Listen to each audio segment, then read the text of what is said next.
Buenas tardes, bienvenidos todos al webinar del día de hoy titulado Respuesta estructural incompleta en cáncer diferenciado de tiroides, vigilancia activa versus tratamiento avanzado.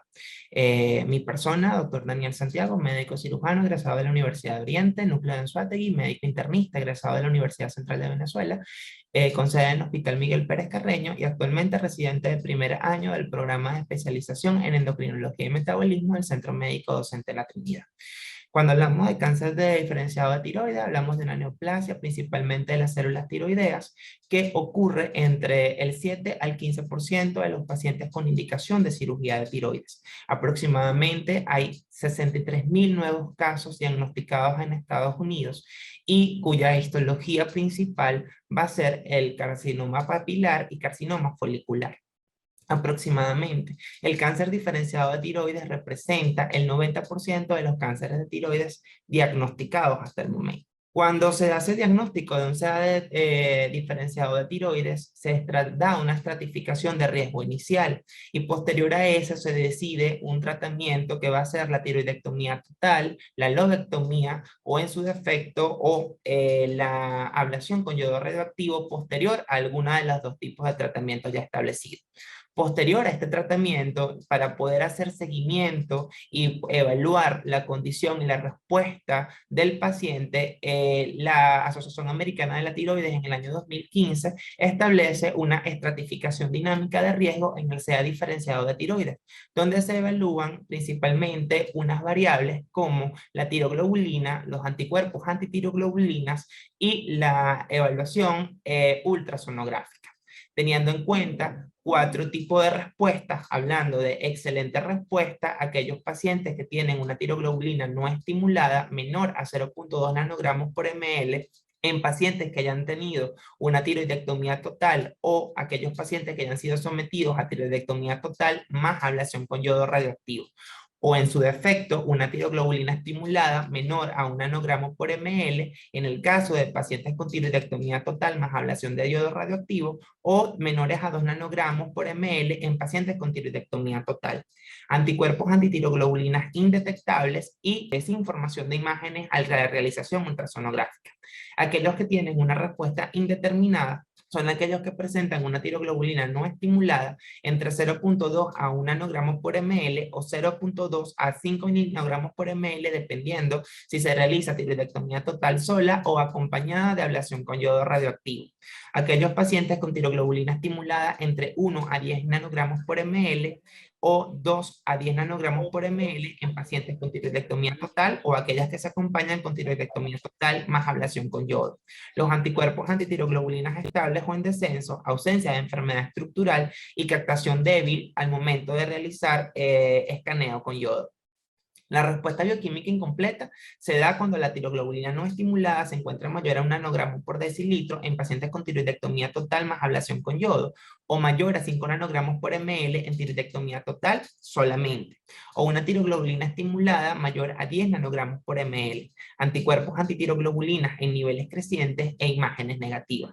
Y en donde nosotros nos enfocamos el día de hoy, que es en la respuesta estructural incompleta, evidenciándose una presencia estructural o funcional de enfermedad independientemente de los niveles de tiroglobulina o de anticuerpos antitiroglobulina. Entonces, cuando hablamos de una respuesta estructural incompleta, hablamos de la persistencia de enfermedad, de metástasis locorregionales o a distancia, que pueden ser evidenciadas a través del escaneo con yodo radioactivo o a través de la detención con 18-FDG-PET o 18 fluorodesoxiglucosa a través de la tomografía por emisión de positrones. Aquí dentro de este panel se encuentran también las enfermedades comprobadas por biopsia y aquellas que se correlacionan con una enfermedad funcional. Posterior al tratamiento inicial, los pacientes que hacen una respuesta estructural incompleta se dan en una incidencia entre 2 a 6%, de 2 a 6% en pacientes con bajo riesgo ATA, entre 19 a 28% en aquellos pacientes que tienen un riesgo intermedio según ATA, y el 67 a 75% con riesgo alto ATA. Aquellos pacientes que pueden llegar a remisión posterior a una respuesta estructural incompleta se ubican entre el 29 al 51%.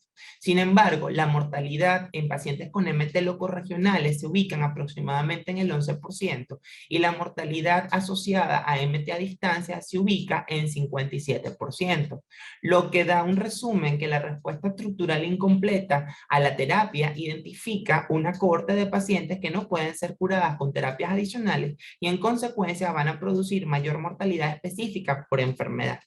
Para nosotros poder estratificar riesgo, tenemos que definir también otras variables. Uno de ellos es el número de metástasis que puede presentar un paciente con CA diferenciado, por lo que vamos a tener pacientes oligometastásicos cuando hay 1 a 5 áreas de metástasis, pacientes multimetastásicos asociados a más de 5 áreas de metástasis.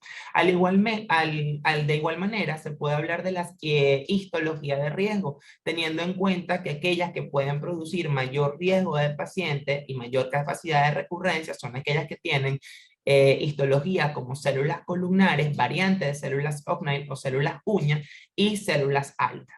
Actualmente, según la Asociación Americana de la Tiroides, también se determinan ciertos paneles biomoleculares que dan determinación de riesgo importante como los BRAF y los TER. Los BRAF se asocian a mayor recurrencia, mayor lesión multifocal, extensiones extratiroideas, metástasis linfáticas, ¿ok? Y invasión vascular.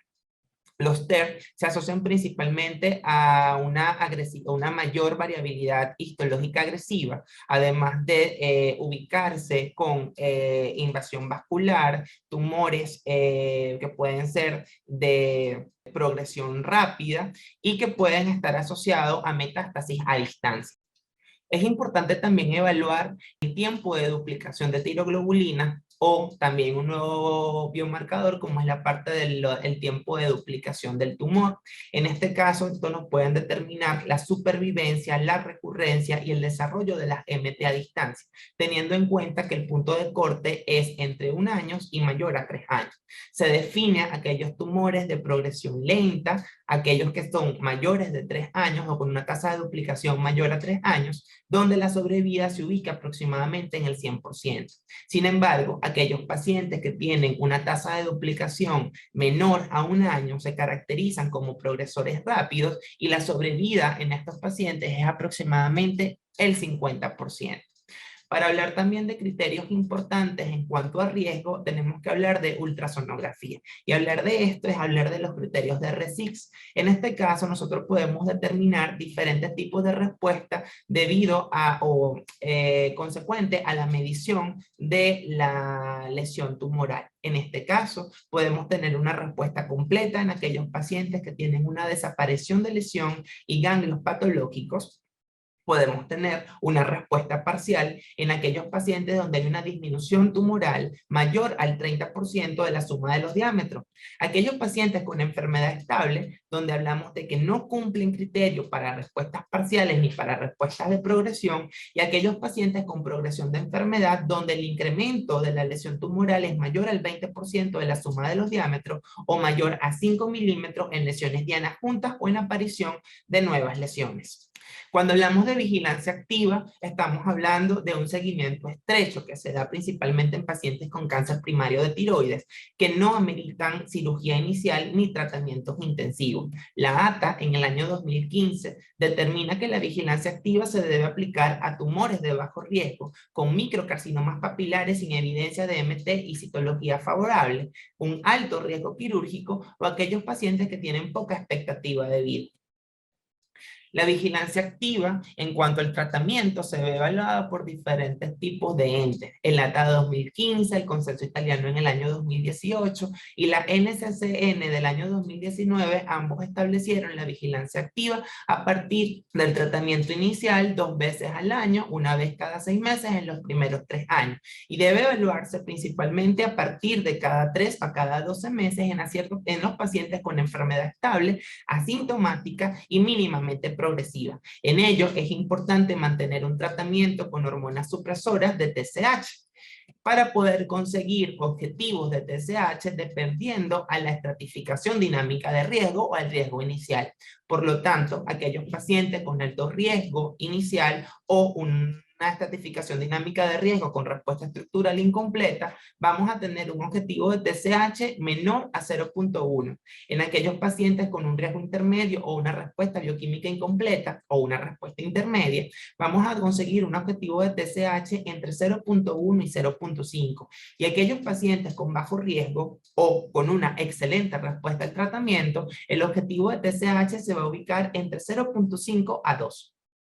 En este algoritmo podemos hablar cómo la estratificación dinámica de riesgo nos puede ayudar a determinar un tratamiento o una decisión terapéutica en pro del paciente. En este caso, los pacientes con una respuesta estructural incompleta que presentan una enfermedad estable, se va a realizar vigilancia periódica y bioquímica de evaluación, o sea, vigilancia bioquímica periódica y a través de ultrasonido, ¿ok?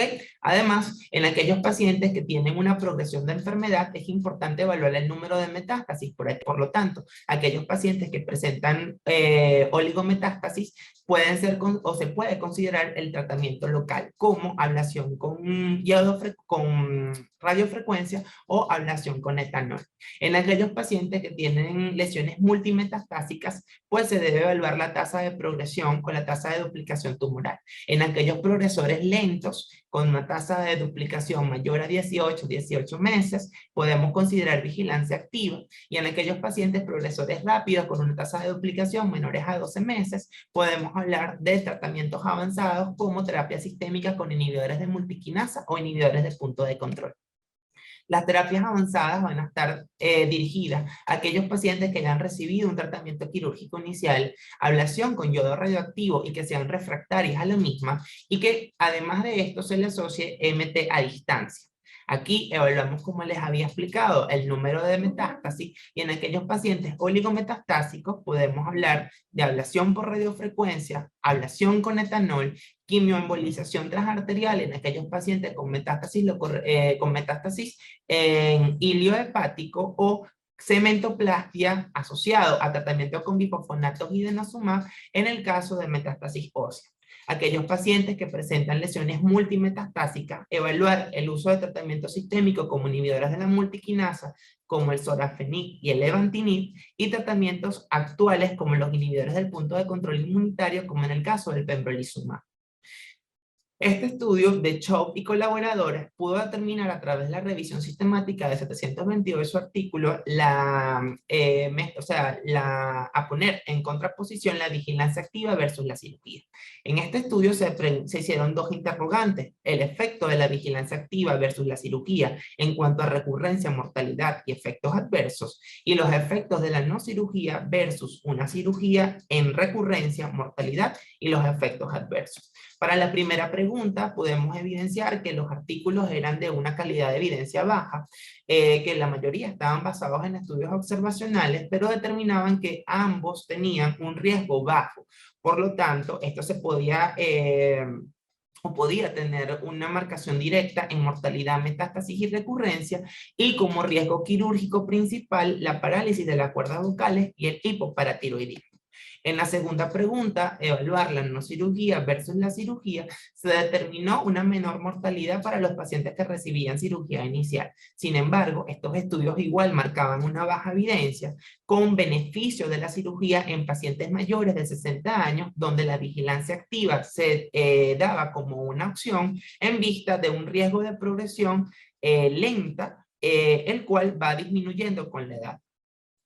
Por último, este algoritmo presentado por mi servicio, donde podemos determinar el diagnóstico o el tratamiento de los pacientes con carcinoma diferenciado de tiroides.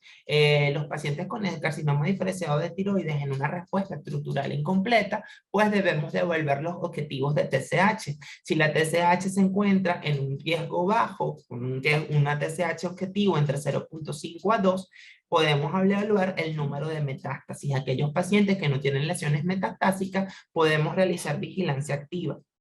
En aquellos pacientes con oligometástasis, evaluar la tasa de progresión de tumor. Si es una progresión lenta, sin histología de riesgo y con marcadores biomoleculares negativos, podemos ir a vigilancia activa en aquellos pacientes con progresión rápida, con histología de riesgo y en este caso indicación o identificación de marcadores biomoleculares positivos, evaluar al paciente como un riesgo intermedio y ofrecer terapias locorregionales o terapias locales o en este caso sistémicas. Y solamente un grupo pequeño de pacientes con progresión lenta e histología, sin histología de riesgo y con marcadores positivos, se puede evaluar la probabilidad de llevarlos a vigilancia activa por poca recurrencia posterior a la vigilancia. Esto es todo del webinar. Muchas gracias por su atención y estoy atento a sus preguntas.